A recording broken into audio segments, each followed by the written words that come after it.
बंद का आह्वान किया गया था, कोई ऑर्गेनाइजेशन ने इसकी ओनस नहीं ली थी, तो इसलिए कोई इम्पैक्ट खास दिख नहीं रहा है। क्या तैयारी है आपकी? नहीं, तैयारी हम लोगों ने पूरा करके रखा है और शांतिपूर्ण प्रदर्शन जिनको भी जहां भी करना है वो कर सकते हैं, लेकिन आगजनी, हिंसा, तोड़फोड़ ये उचित नहीं है और इससे निपटने के लिए हम लोगों ने पूरी तैयारी करके रखा है और कहीं भी इस प्रकार की घटना होगी उससे हम लोग बहुत सख्ती से निपटेंगे।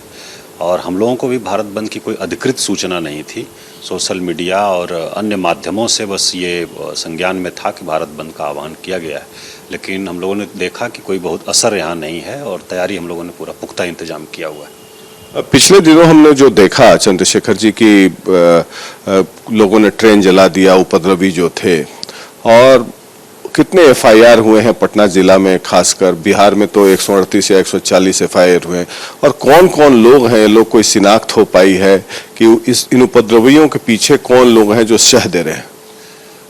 ये जो घटना हुई है 2-3 दिन हम लोगों ने देखा है ट्रेन जलाने की, स्टेशन जलाने की, बहुत ही दुखद है। सार्वजनिक संपत्ति का बहुत ज़्यादा नुकसान हुआ है और इसलिए इससे हम लोग बहुत सख्ती से निपट रहे हैं। इसमें पटना ज़िले में कुल हम लोगों ने 12 एफआईआर दर्ज किया है और अभी तक हम लोगों ने 190 लोगों को अरेस्ट किया है वीडियो फुटेज के आधार पर पहचान करके, और बाकी लोगों की पहचान करने की कार्रवाई की जा रही है और हम लोग इसमें विशेष अभियान चला रहे हैं अरेस्टिंग के लिए। और वीडियो फुटेज पर्याप्त संख्या में हम लोगों के पास उपलब्ध हैं और उससे हम लोग पहचान करके इन लोगों को अरेस्ट करेंगे और सख्त कार्रवाई करेंगे। क्या ये वो लोग हैं जो आरआरबी के एजिटेशन के समय भी टावर डंपिंग में आया है कि वो लोग भी शामिल हैं और शह दे रहे हैं? कुछ लोग हैं, कुछ कॉमन लोग हैं और बाकी ये पूरी तरह से दूसरे तरह का मामला है। आरआरबी का वो दूसरे तरह के स्टूडेंट्स थे।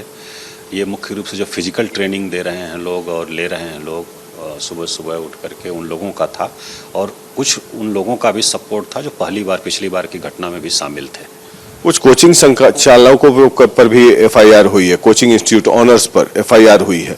ये कौन कोचिंग इंस्टीट्यूट है, कहाँ के कोचिंग इंस्टीट्यूट है? मसौड़ी में भी आप काफी गए थे, वहां पे रीइंफोर्समेंट लेकर फिर स्थिति काबू में पाया आपने? ये हम लोगों ने देखा है कि जो दानापुर और मसौड़ी में घटना हुई थी रेलवे स्टेशन पर, उसमें कोचिंग संस्थानों की भूमिका पाई गई थी उकसाने में स्टूडेंट्स को। तो मनेर का कोचिंग संस्थान एक है, टाइगर कोचिंग संस्थान करके, और इसके अलावा मसौड़ी के 4 हैं, दानापुर का 1 है, आरक्षण कोचिंग संस्थान और डीडीएस कोचिंग संस्थान, यथार्थ कोचिंग संस्थान, इस प्रकार के हैं। कुल 6 कोचिंग संस्थान चिन्हित किए गए हैं। जो लोग पकड़े गए थे उनके बयान के आधार पर, पूछताछ के आधार पर, उनके मोबाइल का जो हम लोगों ने देखा उसमें WhatsApp group, chatting, call details, उन सब के आधार पर इन कोचिंग संस्थानों को भूमिका पाई गई है और इन पर प्राथमिकी दर्ज की गई है हिंसा भड़काने के लिए और सार्वजनिक संपत्ति को नुकसान पहुँचाने के लिए, और उनके विरुद्ध हम लोग कड़ी कार्रवाई करेंगे।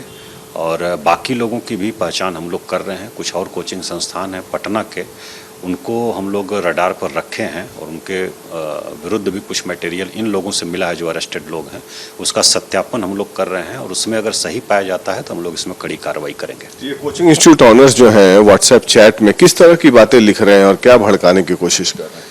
नहीं, वो एक उत्तेजक बातें लोगों को प्रोवोक कर रहे हैं और जो स्कीम से संबंधित है उसके संबंध में बहुत सारी बातें।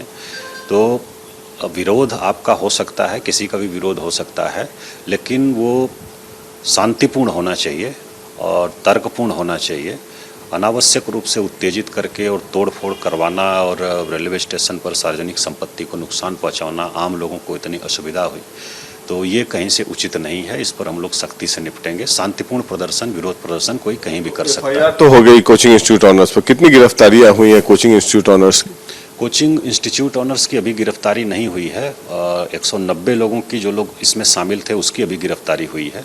बाकी आवश्यकता अनुसार गिरफ्तारी की जाएगी। पूछताछ के लिए बुलाएंगे? हाँ, बिल्कुल बुलाया गया, कुछ लोगों को बुलाया भी गया है मसौड़ी वगैरह में, और कुछ जगह जा करके हमारी टीम जा करके वहाँ खंगाली है पूरा कोचिंग कार्यालय और उस सब, और आवश्यकता अनुसार आगे कार्रवाई हम लोग करेंगे। और ये जो उपद्रवी जो ट्रेन जलाए, करीब 65 बोगियां जला दी गई पटना में भी काफी, तो उन पर शिनाख्त करने के बाद किस तरह की कार्रवाई की जाएगी?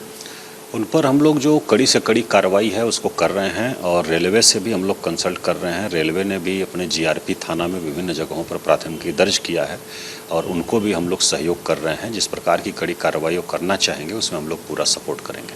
Thank you. So there you have Chandrasekhar Singh, DM of Patna, saying that strict action will be taken against all the culprits, and especially the coaching owners will be brought in for further interrogation and investigation.